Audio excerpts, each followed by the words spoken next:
Holy Gospel according to St. Matthew, the 13th chapter. Jesus put before them another parable.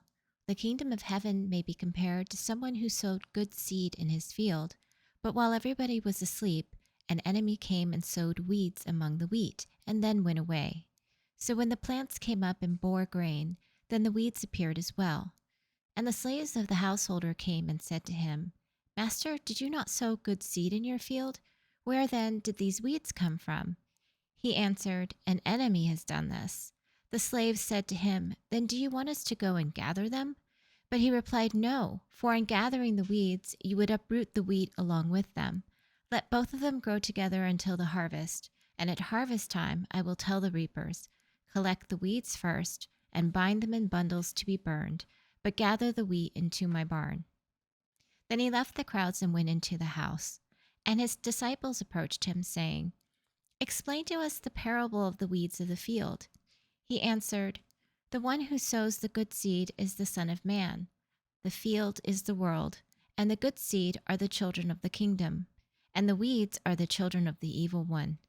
And the enemy who sowed them is the devil.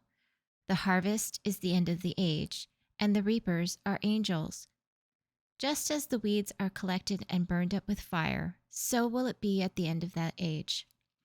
The Son of Man will send his angels, and they will collect out of his kingdom all causes of sin and all evildoers, and they will throw them into the furnace of fire, where there will be weeping and gnashing of teeth. Then the righteous will shine like the sun in the kingdom of their Father. Let anyone with ears listen. The Gospel of the Lord.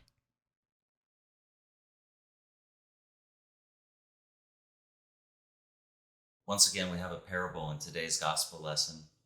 Someone once said that a parable is like a good joke. If you have to have it explained to you, don't bother. And yet this particular parable in Matthew's gospel is one that we should put on the couch to analyze its idiosyncrasies and diagnose what kinds of circumstances originally shaped Matthew's rather severe point of view. Now, I'm not so concerned with the parable itself. It fits in just fine with the one that Jesus told in last week's gospel reading. You remember the one about the different kinds of soil and the divine gardener who eventually finds the way for the seed to grow. And so this is just one more horticultural allegory that the folks in Jesus' day and age, they would have been able to understand just fine. You see, as the parables were told originally by Jesus, they were addressed to the crowds, and all people could really understand them. Otherwise, why tell them to the crowds in the first place and then secretly take the disciples off to a little corner to explain what they mean? They didn't communicate a hidden meaning that only the initiated insider could discover through complicated allegorical interpretation. And so scholars have come to recognize that those interpretations attached to the parables were added to the parables at a later stage of their development. And by the time the parables appear in the Gospels, they were thought to be understandable only to those who've received, as it says in Matthew's Gospel, the mystery of the kingdom, and that they conceal, the parables, their true message so outsiders would not be able to comprehend them. Well, the early church, characterizing the parables as these secret teachings, claimed them as part of their peculiar Christian doctrine and used them really to explain experiences in the life of the early Christian community. You see, Christians back then wanted to know a couple things. They wanted to understand why so many people, in a time of severe persecution, why so many Christians were losing their faith. And so it says in the same chapter as today's gospel reading, earlier in the chapter, that the word had not taken root in their souls. And they wanted to know why others couldn't develop a faith to the point where their lives would bear fruit. And so again, in the same chapter, it says wealth had deceived them. And they wanted to know whether evildoers would eventually be punished. And so we have in today's gospel reading that at the end of the age, they will be thrown into the furnace of fire where there shall be weeping and gnashing of teeth. Oh my.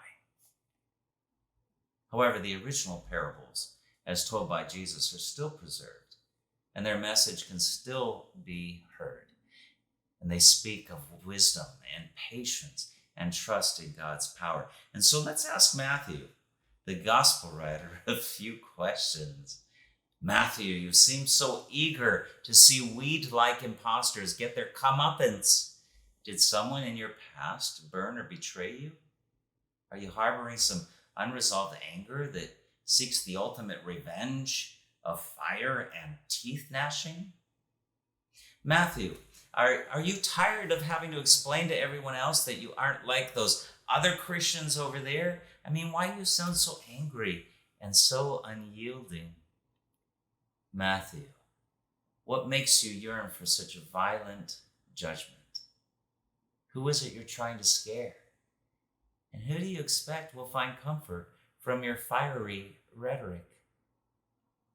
Well, those are important questions to ask because they help us to listen to Matthew's understanding of Jesus' words, and they help us to respect how this parable exists as a piece of a larger testimony, how the parable contributes to what the whole of Matthew's gospel is trying to communicate. Well, the questions make us pause and to ask, now where did that come from as we read today's gospel lesson? While also realizing that we'll never get too far toward discovering answers to all those questions, because to put it bluntly, dead authors aren't so good at responding to our questions. Well, still, it's pretty clear. It's pretty clear that Matthew reflects the aims of a writer who's trying to be very faithful to the mission of the early church. And during that period of time, the late first century, the end of the first century, there's a lot of difficulty, a lot of volatility going on. And the gospel contends for its notion of authentic faith over against other groups and other false expressions of faith. And Matthew appears convinced that the others are misguided, if not downright dangerous. Well, perhaps in our intention to bring a more graceful approach to today's gospel reading, it might just be easier to dismiss Matthew's take when the narrative gets a little angry or brassy. A lot of us will shake our heads at its dualistic tendencies and its proclivity for promising things like weeping and gnashing of teeth for doomed outsiders. But don't worry, because you, the righteous, will shine like the sun in the kingdom of the Father. And yet, when we see what's happening, what's going on in our own culture, the decisions of the courts, the indictments of an ex-president, the threats to democracy, the ugliness of a pending election, the whitewashing of Black history, the abuse of people trying to cross the border, maybe it gets just a little bit easier to understand Matthew's perspective and maybe even Matthew's pain, because I don't know about you, but I simply don't like the trends and the policies and the volatile rhetoric that I read and hear about in the news. And to make it even more deeply personal, there are many people who claim to speak for my Christian faith, but they don't.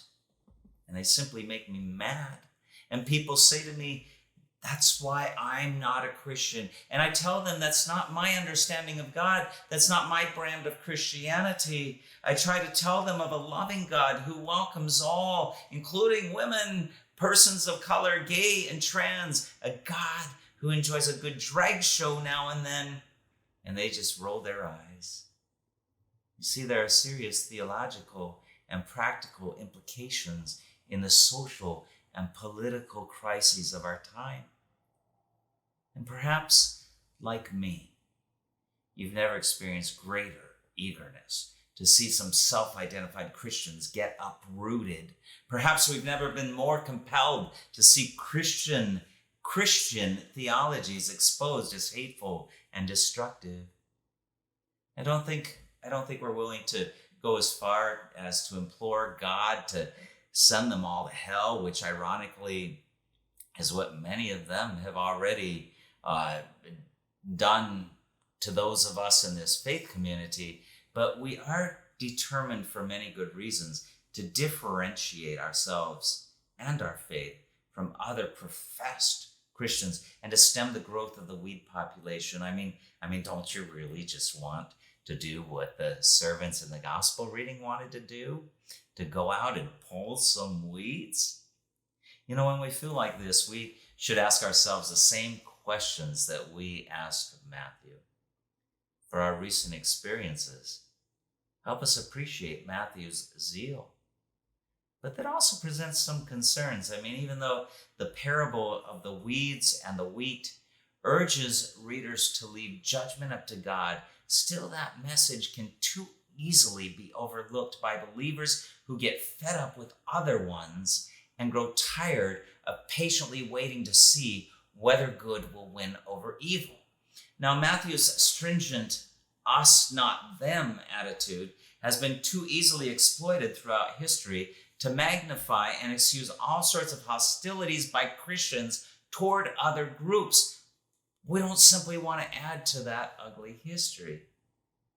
But let's also not pretend that Jesus' parable calls for passivity as the hallmark of discipleship. And let's remember that some weeds are easy to spot as soon as they poke out of the ground. And so in this field of mission that we are called to be about, how do we do that? What do we do? It can't just be about creating a loving community in here to the point that we ignore what's going on out there. We can hold hands. We can sing Kumbaya forever. We can be a wonderful place of welcome and still have failed in our mission as a congregation. In other words, we cannot act naively and pretend that we don't have a role in the lives of those who are oppressed. Otherwise, we simply expose our counterfeit theologies and our sham pieties as becoming complicit with injustice. You know, Desmond Tutu once said, "If you are neutral in situations of injustice, you have chosen the side of the oppressor. If an elephant has its foot on the tail of a mouse and you say that you are neutral, the mouse will not appreciate your neutrality." You see, neutrality only threatens to expose the vulnerable people in our midst to victimization over and over again. There is no Christian gospel that exists in isolation from public life. The kingdom of God imagines some sort of an alternate social existence. Some types of weeds have to go. And at the same time, we can't be so focused on that. We can't be so focused on that as to neglect nurturing the tender roots of the faithful, because this will eventually breed hopelessness for people, and people will give up or they'll simply lose their faith. And we will have done what Jesus warned against doing, uprooting the wheat as we try to eradicate the weeds. It's not enough to be on the right side of history. We have to care for one another's souls and learn better how to grow in love so that we grow spiritually as people and have our minds and our hearts transformed. Yes, judgment belongs to God, but the church, you and me, we are called into God's work on behalf of the world. And in this mission field, we have to do both. Some things need to be uprooted, the obvious weeds that spring up in our society, and we also need to be about nourishing the growth of one another, the care of those in need, loving the outsider, welcoming the disenfranchised. The trick is doing both these things in ways that extend the hope of the gospel as widely as possible. You know, perhaps we tend our fields best and in the most Christ-like way possible when we remember where Jesus cultivated his own ministry. And maybe Matthew, the one we psychoanalyzed earlier, he can help us do that. For earlier in his gospel lesson, like in chapter 5, he has Jesus promising blessing and satisfaction to the people who always get stuck with the short end of the stick. It's the Beatitudes, where Jesus said, "Blessed are the poor, blessed are those who mourn, blessed are those who are persecuted." And then in chapter 20 of Matthew's gospel, he has Jesus telling the parable of the vineyard that justice will come to those whose society regularly denies them opportunities to experience it. When Jesus says the last will be first and the first will be last. Those are the things that we should associate with the good seed sown in Jesus' parable in today's reading. And if the news we proclaim to one another and to the world is rooted there among those Jesus speaks of and those Matthew accounts for in his gospel lesson, then it will be good news. In addition, if our witness opposes the things that threaten them, like the elephant standing on the mouse's tail, then perhaps too we are on the right track. In this, we discover that what we do as a church is no easy thing. The weeds and the wheat will grow together. How can we deal with the weeds without uprooting the wheat? And how can we cultivate the wheat and preserve its integrity without allowing them to be overwhelmed by some weeds that can and should be plucked out of the ground? Let's figure this out together. Amen.